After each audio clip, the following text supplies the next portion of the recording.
Good morning, you lovely people. How are we all doing? Can we get over this weather, can we? Oh, unbelievable. I went out and played 18 holes of golf yesterday. Started off at 10 o'clock. It was too warm then. Finished around about 1:30, 1:45 after 18 holes. And I'll be honest with you, I was glad to get off the golf course. Not because my golf was crap, but because of the heat. But this morning I've come out for a little bimble. Now, one of the things I want to show you, this t-shirt is nearly 30 years old. This is when I deployed with 3 Battalion Remy out to Bosnia, which would have been my third tour in Bosnia with various units.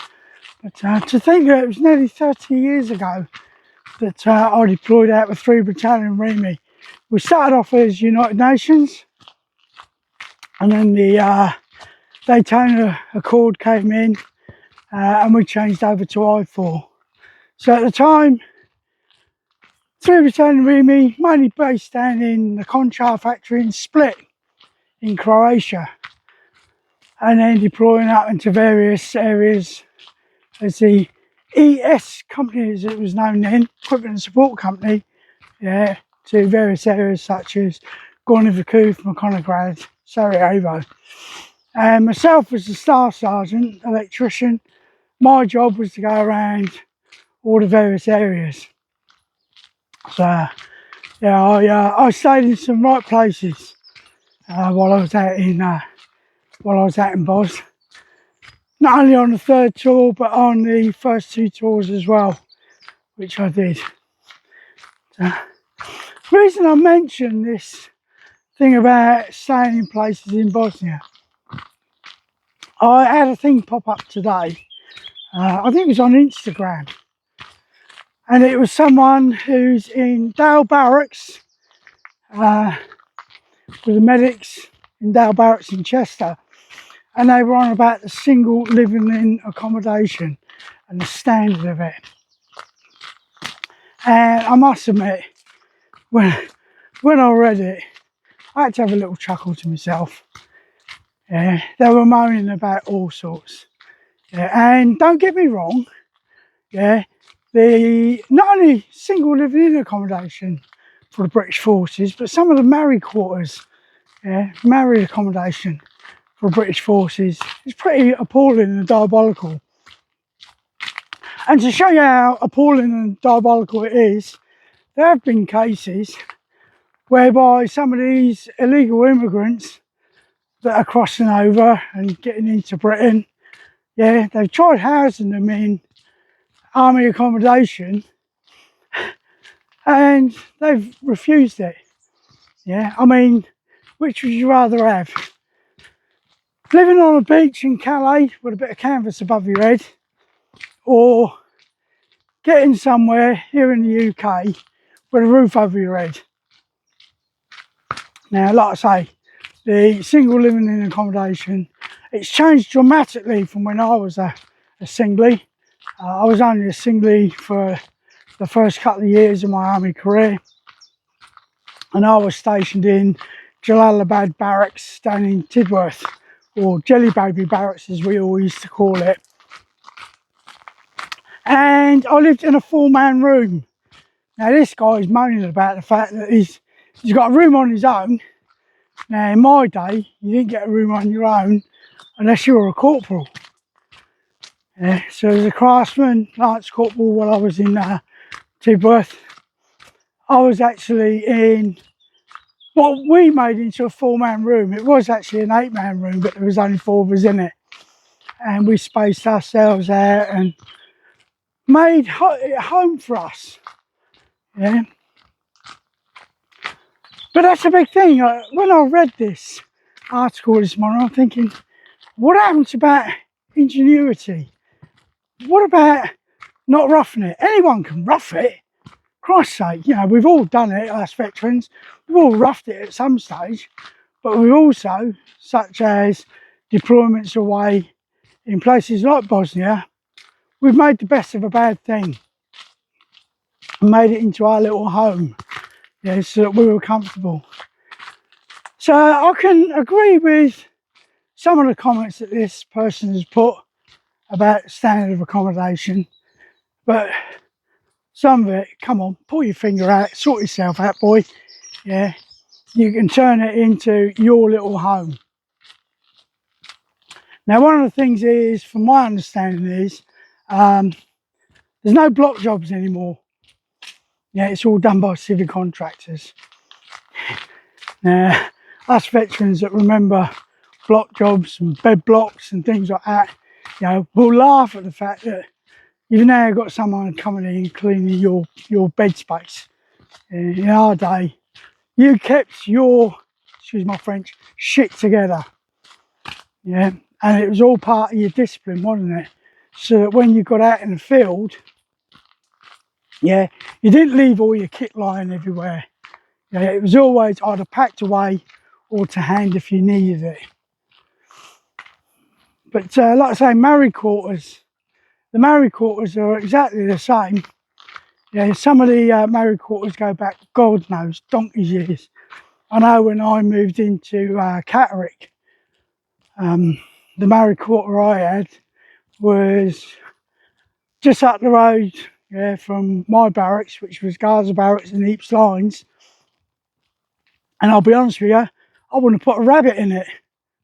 I'll never forget the day that I noticed some daylight, yeah, under the windowsill. And I just happened to investigate and found there was a hole there, and I could actually see out into my garden. Yeah. And you know, married quarters used to march in and used to march out. Now those of us that remember those days will know it used to be a bloody nightmare, absolute nightmare. Yeah, the estate warden would come round probably with the family's officer or someone from the family's office to come and march you out of your quarter. And that quarter had to look as though it had never ever been lived in. Now, I'm proud to say, in all my military career, when I marched out of a quarter, not once did it get refused. But that was personal pride. And it's the same with single living in accommodation, isn't it? Yeah, it all comes down to personal pride. Take care of yourselves, clear your rubbish up, yeah, make it comfortable yourself, and you should be able to live there quite happily. Bosnia, we ended up living in old factories and ISO containers and everything like that, yeah, but we always made sure that everything was squared away. So like I say, this young lad that's moaning about his barracks in Chester, yeah, I feel for you, son, but like I say, pull your finger out, sort yourself out. You can make that into a homely sort of area for you to live in. Yeah, I agree, you're paying for the accommodation, so therefore it should be of a certain standard. And if it's not of a certain standard, someone within the MOD needs to sort that out.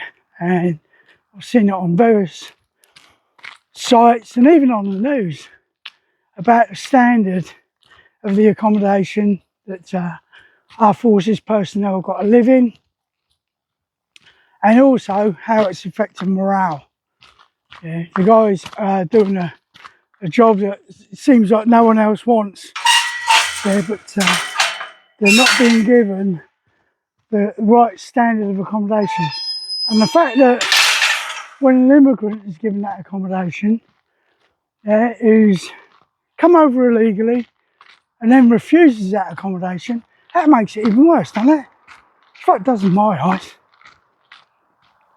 So yeah, so I've come out for a tab today.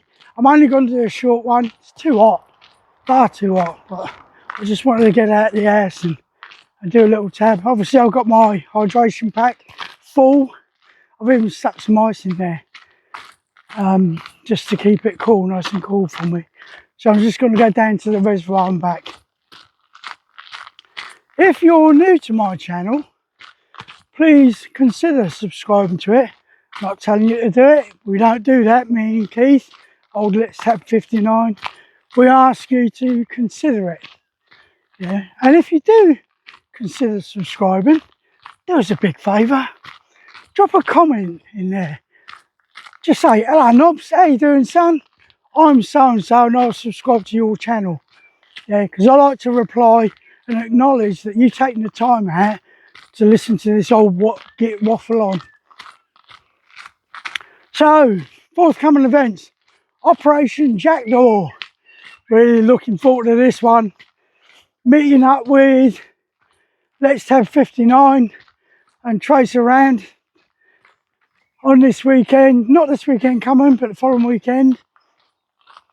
And I believe there's a few people from my channel and also Keith's channel that are coming to join us. So I am really looking forward to meeting those guys. It'll be the first time, obviously I've met Keith and Trace Around. But it'd be good to meet the people that have taken the time to subscribe to our channels and have decided to come down and join us.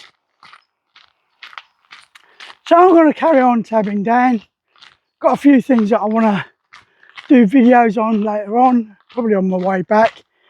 But to all of you out there, if you're out in this weather, please make sure you're hydrated. Yeah, like I say, it's 10 o'clock in the morning, it's baking already. So come midday and after that, yeah, it's going to get hotter. So please take care of yourselves, stay safe, and as me and Keith always say, let's tab.